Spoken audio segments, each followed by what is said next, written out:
அம்மாவோட கைப்பக்குவோம், அம்மாவோட கைப்பக்குவோம், தூக்கத்தில கை நக்குவோம். அம்மாவோட கைப்பக்குவோம், தூங்கும் போதும் கை நக்குவோம்.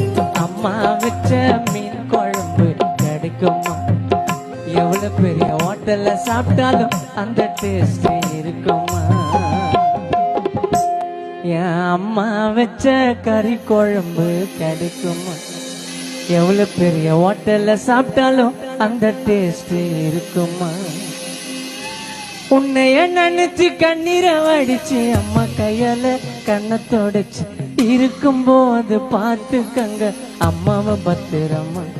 அம்மா இல்லைனாக்கா நாம எல்லாம் பிறந்திருப்போமா? இருக்கும்போது பார்த்துக்கங்க அம்மாவை பத்திரமா. அம்மா இல்லைனாக்கா நாம எல்லாம் பிறந்திருப்போமா? உருவம் கொடுத்த அம்மாவுக்கு கம்பளவா